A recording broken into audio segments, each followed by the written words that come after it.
Que Teu Espírito Santo abra os nossos olhos para ver muito mais além, muito mais daquilo que podemos compreender com as nossa própria mente. Fala o nosso coração. Amém.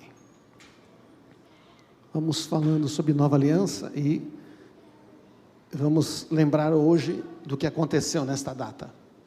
Na Páscoa foi quando Jesus, lá na cruz, ele disse uma frase que mudou a história para sempre. Ele disse: está consumado. Acabou. C'est fini. Não há mais nada a fazer. Não há mais nada a ser feito. Nada pode ser acrescentado à obra de Jesus na cruz. Por que isso é tão importante? Porque isso muda a nossa maneira de viver como cristãos. Se o sacrifício de Jesus não foi suficiente, alguma coisa está errada. A minha fé está se apoiando numa mentira. Então, a gente sempre lembra que a aliança fala sobre relacionamento. E a aliança com Deus é como Deus se relaciona comigo e eu com Ele. Hoje nos relacionamos com Deus Pai por meio de Jesus, da obra consumada na cruz. Não é mais pelo esforço de cada um para ser justo. Isto era na antiga aliança, quando os homens tinham que obedecer toda a lei de Deus para ver se conseguiam ser justos, e não conseguiam, como falamos em outras mensagens. Então, na época da antiga aliança só foi mostrado uma coisa, que nós precisávamos de Jesus. Precisávamos de uma operação no nosso coração. É por isso que Jesus tem que vir. Agora, o que é que significa, não é, isto conosco? Como já falamos, aquele cristianismo não é fazer a obra de Deus, trabalhar para Deus, servir a Deus. Contém isso, obviamente, mas não pode ser definido por isso.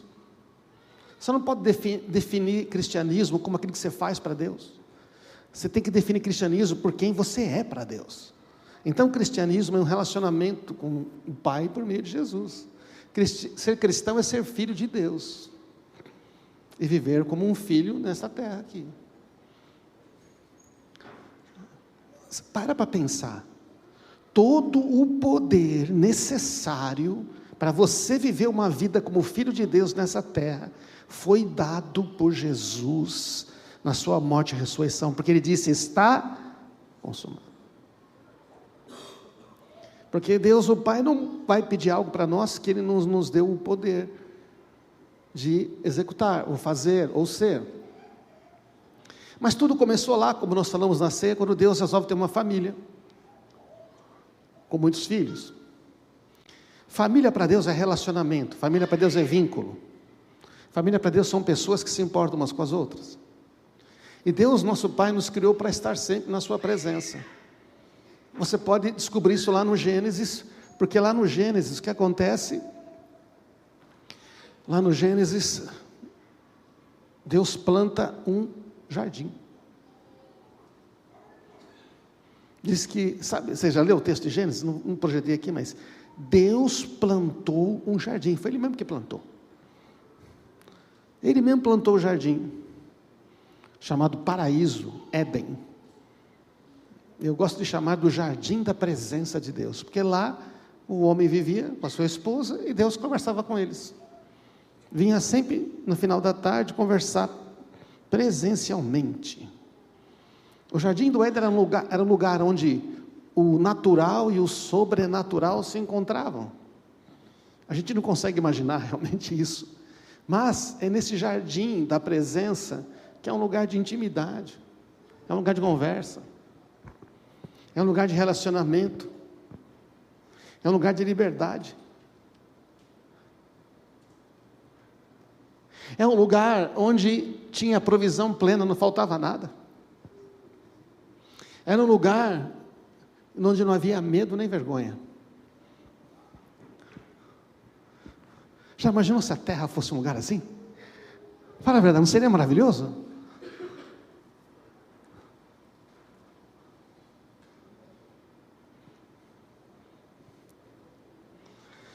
Este é o lugar que Deus criou para estar com a gente. Então, também diz que no Éden havia um inimigo, e ele também vivia por lá. E ele achou que ele podia ser a quarta pessoa da Trindade. Na verdade, ele achou que ele podia ser como Deus. E Deus falou: não, você não pode ser como eu. Na verdade, eu vou criar um ser semelhante a mim, e nós vamos ser um. E eu vou viver neles. O rapaz não gostou muito disso não, contou umas mentiras. Bom, como eles eram livres num lugar de liberdade, eles fizeram uma escolha de ouvir outra voz, duvidaram do amor do pai, e isto trouxe morte para este casal. A morte é a separação da presença do pai, porque o pai é vida, Jesus é vida. Não sei se você percebe, hoje em dia, Deus quer nos dar uma família, mais do que Deus quer nos dar um casamento. Você entende o que eu quero dizer? Não estou dizendo que Deus é contra o casamento, mas o propósito de ter um casamento é porque Deus quer uma família. Então, tem muitas pessoas hoje que querem o casamento para ser felizes. Tem muita gente que quer casar, mas não quer nem ter filhos. Aliás, esse mundo está buscando um tipo de felicidade voltado para si mesmo. E Deus fala: o tipo de felicidade que funciona para você é aquela onde eu estou presente na sua vida e você na minha, junto com outras pessoas. Então, essa separação, não é, faz com que Deus tome a iniciativa de ir atrás da gente. Presta atenção, depois que o homem sai lá do lugar da presença, do jardim da presença, é Deus que vai atrair ele. Aí Deus conversa com Caim, ele conversa com Abel, ele vai, e a coisa vai ficando pior, a natureza humana vai aumentando, até que chega Noé. Deus fala o seguinte: o negócio está muito difícil, vou fazer uma limpa geral, salvar Noé. Beleza, mas os filhos de Noé continuaram com a natureza pecaminosa e gerando. Deus faz uma aliança com Noé, o símbolo é o arco-íris, não é? Deus faz uma aliança com Abraão, nós já falamos no passado aqui, na semana passada. Deus então, depois, Abraão, o povo vai para o Egito, é libertado, Deus faz uma aliança com Israel, com a lei. Depois Deus vai fazer uma aliança com Davi, e diz o que para Davi? O seu descendente vai reinar para sempre no trono. Quem que ele está falando? De Jesus Cristo, o descendente. Jesus Cristo, então ele é o descendente de Abraão, a quem feita a promessa. Jesus Cristo, ele é o filho de Davi. Jesus Cristo é o filho do homem, como ele mesmo se chama. O que ele quer dizer? Eu sou o homem que Deus sempre quis criar, porque Jesus está aqui como homem, não como Deus, como a natureza humana, sem pecado, e ele vive como homem. Ele é o filho do homem. Jesus é o filho de Deus. Jesus também é o Messias, aquele que havia de vir, o ungido, o Cristo. Jesus também, ele é o profeta que devia vir ao mundo, ele é o rei dos reis, ele é o sacerdote, o último, ele é. Então você vai ver toda a Bíblia, todas as escrituras, que são o Antigo Testamento, convergem para Cristo, apontam para Cristo, tudo está apontando somente para o Filho. Por isso Jesus fala assim: vocês examinam as Escrituras, porque pensam ter nelas a vida eterna, e são elas que falam de mim. Mas vocês não querem vir a mim para ter vida. Há uma escolha. Ele faz lá, e seus fariseus estão tudo aponta para Jesus. O Pai quer os seus filhos de volta. O Pai quer os seus filhos de volta. O céu não é então um lugar de destino, é um lugar de retorno, porque lá é o nosso lugar, amém? Estamos voltando para a casa do Pai. Jesus nunca quis que a gente saísse. Nós estamos voltando. Jesus não veio trazer. Alguns pensam que o cristianismo é chegar no céu e acabou. Não. O cristianismo é viver como filhos de Deus aqui e lá na eternidade, amém? Porque lá já está garantido o nosso lugar. Se você crê em Jesus, você tem um lugar lá. Na casa do meu pai há muitas moradas.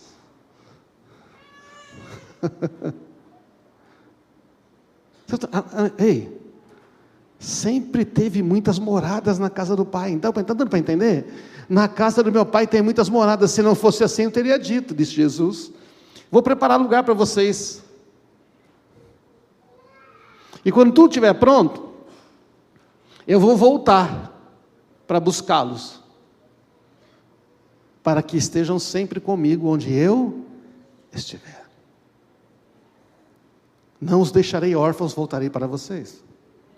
O que Jesus está falando? Ele está falando que ele vai morrer. Os discípulos não entendem. Nessa última semana, que foi essa que nós comemoramos, a Semana Santa, Jesus está conversando com seus discípulos, dizendo, eu vou morrer, eu vou partir, eles não entendem. Ele fala, mas eu vou voltar, não vou deixar vocês órfãos. Por que ele vai voltar? Porque Jesus vai ficar lá em cima, mas ele vai enviar o Espírito Santo, que é a presença dele em nós, amém? Não vai deixar órfão. É melhor. Jesus falou assim, é melhor que eu vá, porque eu só estou aqui com vocês 12, e mesmo assim a gente está cansado, e a gente tem que dormir, mas se eu for, eu vou enviar o Espírito Santo, ele vai habitar para sempre, no seu coração, 24 horas por dia, é muito melhor, amém, irmãos? E você tem uma casa lá, física, na eternidade, na dimensão celestial, não sei como é que é, mas deve ser muito legal, não é verdade? Deve ser poderoso. Só que eu não posso viver pensando somente lá, né? Porque a gente está aqui. Agora, como é que Jesus vai fazer isso? Como é que ele vai nos levar de volta para a casa do Pai? Tem um problema, né? Porque todo ser humano é escravo do pecado. Ele vai fazer uma nova aliança. Ele vai estabelecer uma nova forma de Deus se relacionar conosco. Só Jesus pode fazer isso. Então, Jesus vai fazer uma aliança com o Pai. O Pai vai aceitar o sacrifício de Jesus, e nós, apenas por crer pela fé, vamos entrar. Então o que acontece? O homem tem essa natureza degenerada pelo pecado, e o salário do pecado é a morte. Então você precisa morrer. Você precisa morrer. Olha para essa pessoa linda do seu lado aí, está vendo? Olha aí, olha o Rafael, olha a Cíntia. Tinha que morrer, rapaz, lá crucificada, senão a bichinha não tinha jeito não. E esse barbudão aí, tem que morrer, mas andar para matar a humanidade toda? Não, eu não preciso morrer porque eu faço tudo direitinho. Rapaz, você é o primeiro que vai pregar na cruz. Justiça própria. Toda a humanidade precisaria morrer. Lá no dilúvio quase toda a humanidade morreu, mas não adiantou muito, né? O problema está dentro do ser humano. Então, e se tiver morto, como é que volta para a casa do Pai? Como é que Jesus vai fazer isso, irmãos?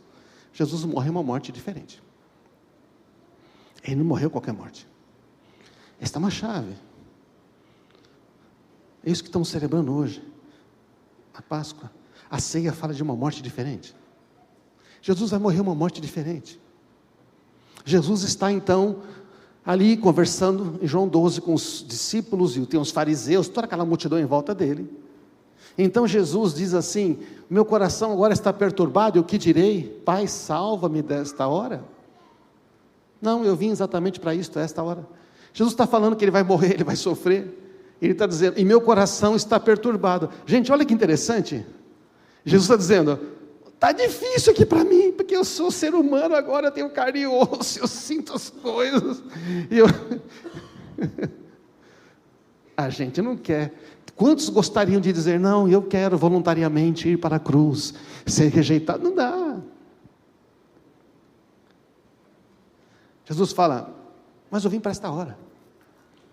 E aí o que acontece? Quando ele fala isso, ele fala, Pai, glorifica o teu nome. Então veio uma voz do céu, eu já glorifiquei e vou glorificar novamente. Imagina nós desse. E a multidão que está ali ouviu e disse, nossa, trovejou. Não, foi um anjo. O pessoal gosta de dar opinião, né? Nossa, que dá opinião para caramba. Deixa eu dizer, opinião não vai mudar você. Palavra de Deus muda, amém? Opinião não muda ninguém. Eu acho que você pode achar o que você quiser, filho. A verdade, somente a verdade é que prevalece. Você pode achar um monte de coisa, sobe no telhado, se joga, vou voar. Pode achar, a força da gravidade vai te puxar para baixo, você morre. As coisas. Tem gente achando que o mundo é como eles sentem, como eles acham. Eu sinto assim, logo é. Eu acho, então vai ser. Então o que acontece? Jesus diz assim: essa voz veio por causa de vocês e não por minha causa. Do tipo, eu já sei. Olha que tremendo. Eu já sei que o Pai, eu já sei. Mas vocês é que estão duvidando. Deus resolveu falar aí para ver se pelo menos começam a crer, mas não creram. Chegou a hora de ser julgado este mundo. E agora o príncipe deste mundo vai ser expulso. Oh, Jesus, o que ele falou? Vai acontecer. Ninguém sabe direito o que ele está falando, mas ele sabe. Vai acontecer uma mudança definitiva, total, para sempre. Aquele que acha que governa este mundo, aquele que acha que tem o domínio sobre a humanidade, vai ser expulso. Eu vou tomar o poder e a autoridade dele. Que lá o primeiro homem deu para ele, eu vou tomar de volta. Eu vou tomar de volta, porque eu tenho autoridade para isso. Só que para ele fazer isto, ele tem que morrer. Jesus é homem, ele recebeu um corpo. Então olha o que ele fala em João 12:32. Mas eu, quando for levantado da terra, atrairei todos a mim. E João explica o que ele queria dizer com isso. João diz, ele disse isso para indicar, para explicar o tipo de morte que haveria de sofrer. Então você pode pensar, tá, ele está falando do tipo de morte, crucificação, onde as pessoas são pregadas numa cruz e são levantados da terra. Mas ele está falando algo mais profundo do que isso, porque ele diz, quando eu for levantado da terra, crucificado, verdade, eu vou atrair todos a mim mesmo. É uma morte diferente. Todos os seres humanos serão colocados nele. Estão entendendo, irmãos? Então, Jesus morre uma morte diferente. Jesus fala isso, está na última ceia, ali. Judas vai lá para fazer a delação, para indicar onde Jesus estaria oculto das pessoas, porque ninguém queria prender Jesus no templo, né? Pegar mal, né? Ninguém queria, os caras querem fazer tudo na surdina. Então fala assim, ô Judas, fala aí uma hora que não tem ninguém por perto, tá? Que nós vamos poder pegar ele sem público, sem pessoal filmando, dizendo, olha lá, olha o que está fazendo, postando no Instagram da Galileia, não é verdade? Não, vai ter que ser tudo no oculto. Para a gente levar lá no oculto, lá para os fariseus, para ele ser condenado, e para depois a gente ir lá e convencer o Pilatos a crucificar, porque a gente não pode, a gente não é governo.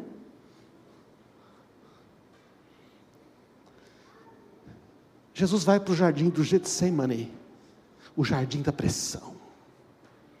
Sabe o que é Getsemane? Getsemane é lugar de prensar azeitonas. Sabe como é que tira o óleo? Sabe aquele que você compra, azeite de oliva, não é? Primeira extração a frio, né? Acidez 0,1. A gente nunca sabe se é verdade, não sabe, né? A azeitona é prensada até sair o óleo. É o lugar da pressão. Jesus está no Getsemane, no lugar da pressão. Ele vai orar. Leva Pedro, Tiago e João para ir orar. Eles começam a dormir. E Jesus vai orar. Você já imaginou a pressão que é? Você sabe que você vai morrer daqui a algumas horas, vai ser açoitado, vai ser humilhado, vão chicotear você até quase morrer, mas para não te matar. Depois vão pregar você numa cruz, para te deixar agonizando por dias, porque a morte por crucificação levava dias para morrer, muito longa, a pessoa perde o ar, ficava lá, é muito longa, uma morte muito lenta.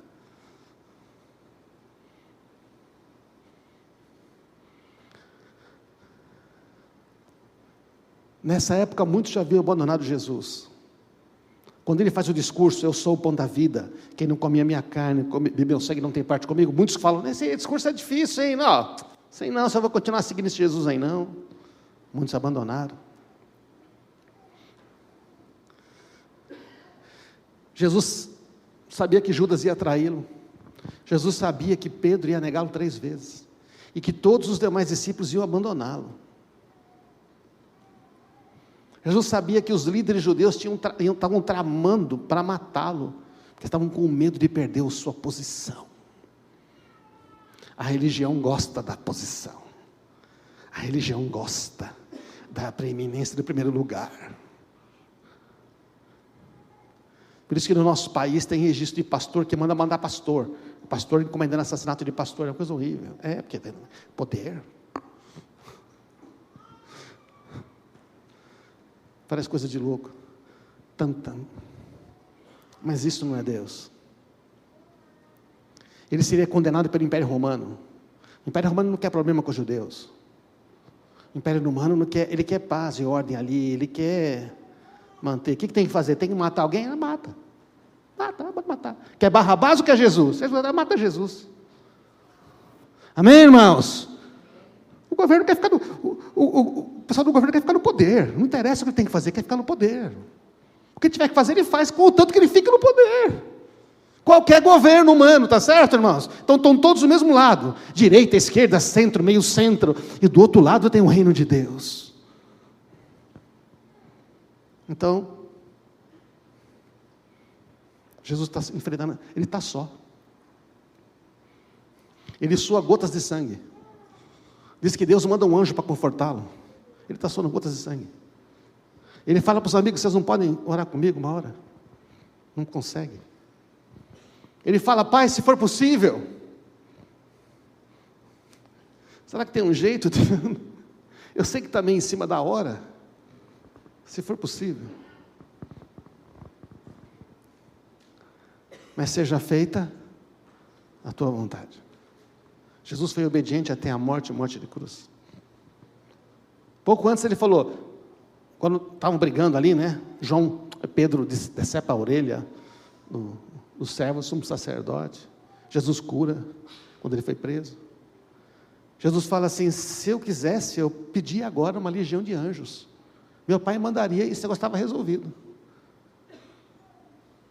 Só que nós não estaríamos aqui, não haveria uma família. Deus podia criar uma outra humanidade se quisesse. Ele é o Todo-Poderoso, amém? Porém Ele nos ama. Então lá está Jesus rejeitado, abandonado, na pressão.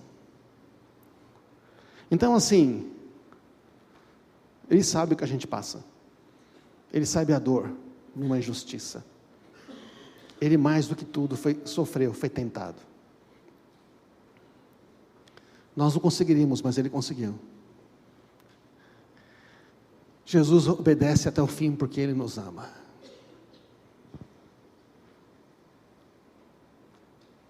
Um amor tão grande. Nunca houve amor assim. Ele quer nos levar para casa.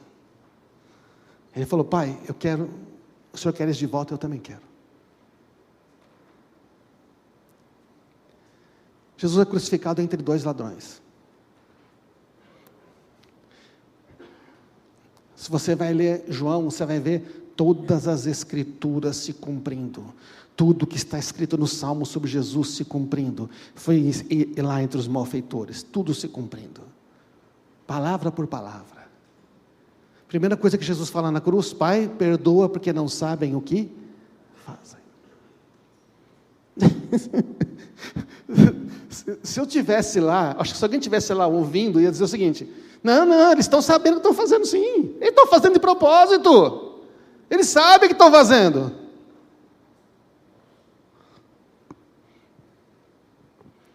Eu penso que os ladrões também ouviram isso, né? Porque alguém que está na cruz preso, para falar ele tem que falar alto, senão não sai. Pai, perdoa porque não sabe o que fazem. Acho que os ladrões ouviram. Um falou, desta cruz, não vai te salvar, será o Messias.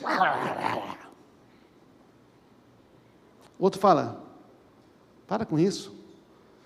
Você não se arrepende diante, você não está vendo que você não teme a Deus, não. Nós merecemos estar aqui. Provavelmente eles eram ladrões e homicidas, por isso estavam crucificados. Mas este mal nenhum fez. E esse ladrão fala: Senhor, lembra-te de mim quando eu entrar no teu reino. Esse ladrão deve ter ouvido a mensagem, ele deve ter ouvido Jesus, né?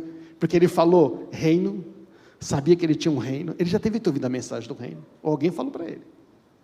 Ele falou: Senhor, lembra-te de mim quando entrar no seu reino. E Jesus dá uma resposta surpreendente. Jesus dá uma resposta que a gente tem dificuldade de engolir, porque é um ladrão assassino que está preso ali. E Jesus disse para ele: eu asseguro, em verdade te digo, que hoje você estará comigo no paraíso. Mas espera aí, não. O que ele fez para merecer? Nem batizado ele foi. Está ligado que não deu tempo, né? Ele morreu, né? Jesus falou: hoje estará comigo no paraíso. O ladrão talvez pensou: mano, eu vou ficar aqui quase não sei quantos dias aqui, preso numa cruz. Não lembro agora quantos dias vai para morrer. Mas é uns 3, 4 dias, parece, mais. Mas é que naquele mesmo dia, os fariseus iam chegar para o Pilatos e falar: seu Pilatos, amanhã é o Shabá, dia de adorar a Deus. Olha que hipócritas, né? É ruim ter crucificação, né? E precisa acabar mais cedo. Então, foram lá e quebraram as pernas do ladrão para eles morrerem rápido. Jesus falou: você vai morrer hoje, filho, mas você vai estar comigo hoje, no jardim da presença de Deus. O que ele fez para merecer? É verdade que ele não teve tempo de viver uma vida. As nossas obras serão julgadas, mas porque ele se arrependeu e creu, Jesus ofereceu a ele o mesmo que a todos nós, o mesmo que a você que nasceu no lar evangélico, bonitinho, fez tudo certinho toda a sua vida, porque a graça de Deus é assim, amém? Ele quer todos de volta para o lar. Por isso que é uma mentira horrível achar que pelos seus próprios méritos você pode merecer alguma coisa a mais que um ladrão homicida na cruz no último minuto. Jesus dá o máximo para todos.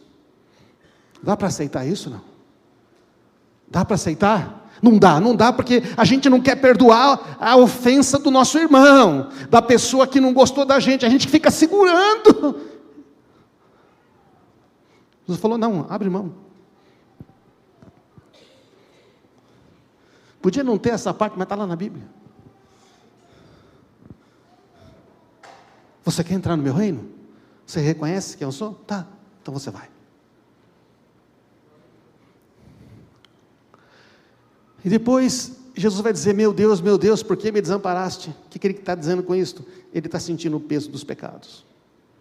Ele está sentindo que agora que toda a humanidade foi colocada sobre ele, o que ele faz agora? Ele atraiu o pecado de todos. E o Pai agora porque ele não consegue mais sentir a presença do Pai, porque ele assumiu o nosso pecado. Ele sentiu o que a gente sentiu, distante de Deus. E por último, logo depois, ele fala: tenho sede.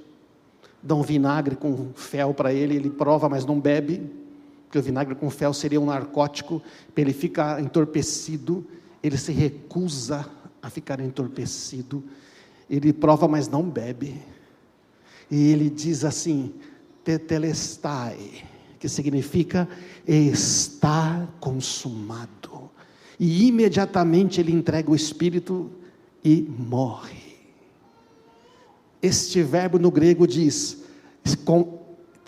tetelestai, algo que diz assim: está acabado, completo, terminado, a ordem foi cumprida, foi executado até o fim, não há mais nada a ser feito. Pá, ele morre. Quando acontece isso, pode subir a banda aqui, rasga o véu de alto a baixo. Rasga o véu de alto a baixo. Sepulcros são abertos. Pessoas ressuscitam. Está tudo acontecendo neste momento. É arrepiante, né? Está consumado. Está consumado. Jesus disse assim: eu fui até o fim e agora está consumado. O sangue derramado, o corpo foi partido, agora uma nova aliança foi estabelecida. O primeiro efeito a nova aliança foi estabelecida no ato, tanto que Deus rasga o véu, acabou a separação, agora eu vou habitar com os meus filhos, eu vou habitar neles primeiro, com o meu Espírito Santo, e depois eu vou trazê-los de volta para o lugar que eles nunca deveriam ter saído, no jardim da minha presença. Aí, na cruz, Jesus então nos substituiu fisicamente, mas Ele nos incluiu espiritualmente. Deu para entender? Nós morremos com Ele. Eu queria dar uma boa notícia para você. Naquela Páscoa, você também morreu. A sua velha natureza pecaminosa, escrava do pecado, morreu. Como é que eu experimento? Creia. Porque cremos que Ele morreu por todos, também cremos que todos morreram. Um morreu por todos, todos morreram.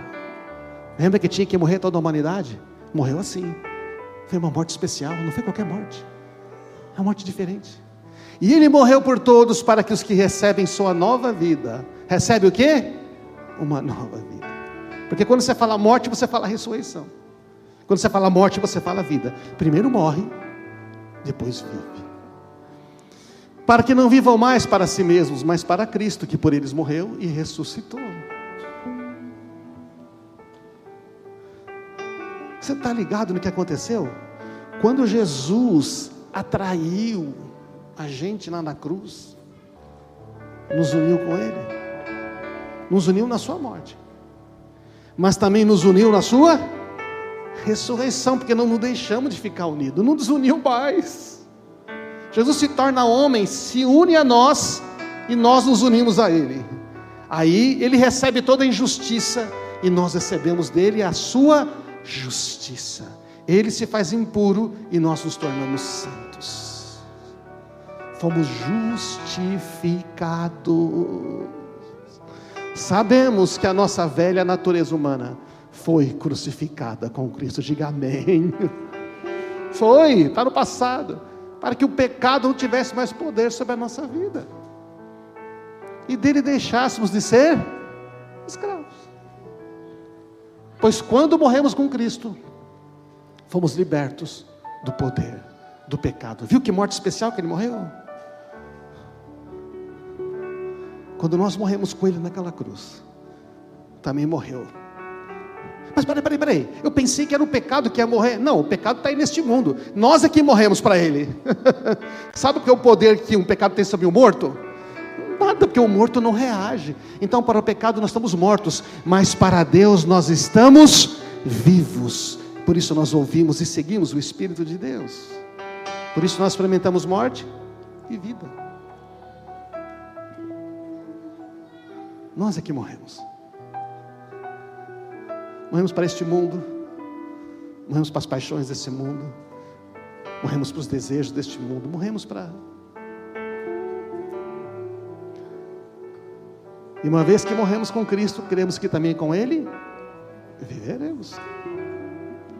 Temos certeza disso, porque Cristo foi ressuscitado dos mortos, não morre mais. A morte não tem domínio sobre Ele. Se a morte não tem domínio sobre Cristo, a morte não tem domínio sobre nós. Olha que poderoso, gente. Quando Ele morreu, foi de uma vez por todas, para quebrar o poder do pecado, mas agora Ele vive para a glória de Deus. Portanto, considerem-se mortos para o pecado e vivos para Deus. Você está morto? Você está vivo? Estou morto para o pecado, mas estou vivo para Deus. Então eu sou um morto-vivo, mas não daqueles dos filmes, tá? É um belo de um morto-vivo, morto para o pecado vivo para Deus. E o corpo de Jesus está num túmulo, num jardim. Eles tiraram e colocaram no terceiro jardim. O jardim do Éden, o jardim das oliveiras e agora o jardim do sepulcro.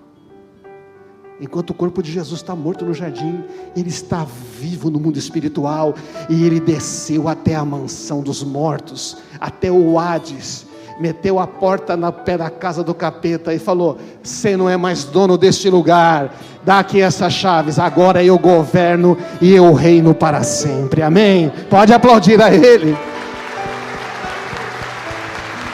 O pessoal acha que ele está morto no túmulo, e ele está fazendo a maior obra de todas. Ele pega tudo aquilo. Eu tenho as chaves da morte e as chaves do inferno. Quer dizer, eu posso entrar lá e abrir a hora que eu quiser, eu tiro quem eu quiser. E sabe para que ele entrega essas chaves? Para a igreja que somos nós. Vai lá. Você pode usar para abrir a porta do inferno e tirar as pessoas de lá.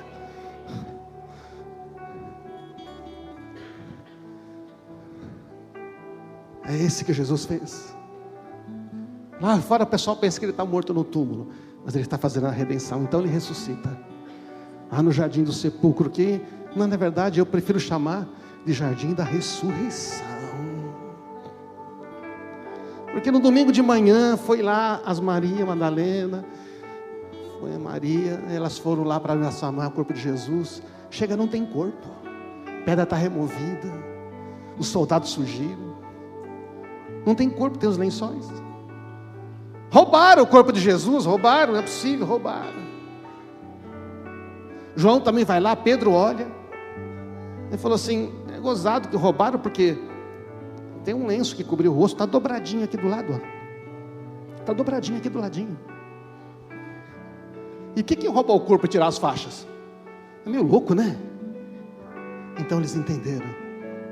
Ninguém roubou nada. Ele ressuscitou. Então esta Maria está saindo do túmulo e um homem pergunta para ela: por que você está chorando? Jesus aparece para uma mulher primeiro. Mulheres, vocês são muito abençoadas, não é verdade? Não? Glória a Deus. Também acho que ele queria garantir que a mensagem fosse distribuída, né? Então entrega para uma mulher.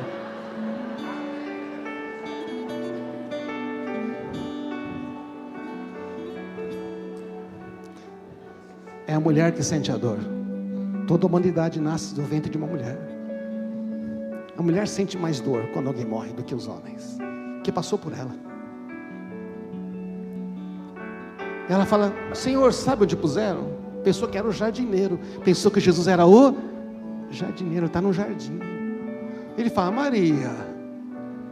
Quando ele chama pelo nome, ela fala: Mestre. E agarra os seus pés. E Jesus diz: vai lá, conta para os meus amigos uma coisa, que eu estou subindo para o meu Pai e o Pai deles, para o meu Deus e o Deus deles. Olha que coisa tremenda, gente. Você vai dizer que eu estou subindo para o meu Pai e o Pai deles, para o meu Deus, meu Deus. Agora eles têm um Pai. Agora você tem um Pai, amém? Você é filho agora, porque ei, eu garanti de volta a sua filiação. Então nós somos unidos com Cristo lá na sua morte. Nós somos unidos com Ele na sua ressurreição. Uma nova aliança, uma nova forma de se relacionar com Deus. É bom, não é? Nossa, a gente ficaria menos preocupado se pensasse mais nisso. Eu quero terminar com esse texto. Por certo, Moisés foi fiel servo na casa de Deus, e seu trabalho ilustrou verdades que seriam reveladas mais tarde. Mas Cristo como filho, porque na antiga aliança éramos servos, mas agora nós somos filhos. Cristo como filho é responsável por toda a casa de Deus, e nós somos a casa de Deus. Se nós mantivermos corajosos e firmes a nossa esperança até o fim, nós somos a casa de Deus. Cristo, nova aliança, filho. E nós somos o quê? filhos. Somos filhos e somos a casa de Deus. Agora existe uma nova maneira de viver. Jesus não é filho e não é servo. Ele veio nos tornar filhos. Para isso Ele nos fez a morada do Espírito Santo. A própria presença dEle em nós. Amém. O Espírito Santo já está dentro de você. Você que crê em Jesus. Você tem uma família agora. Você tem uma casa. E nós vamos voltar para aquele jardim um dia. Mas antes disso nós já temos a presença dEle aqui no nosso meio. Amém. Como é que nós vivemos essa nova vida, irmãos? Como filhos de Deus. Pensa nisso. Eu sou filha. Eu sou filho. Deus me ama do mesmo jeito que Ele ama Jesus. É isso aí. João 17, 23. Amado por Deus do mesmo jeito que Ele ama Jesus. Com direito à mesma herança de Jesus, porque é filho igual. Está escrito, co-herdeiros com Cristo. Ouvir a voz do Pai. Ter orações respondidas. Vamos ficar de pé.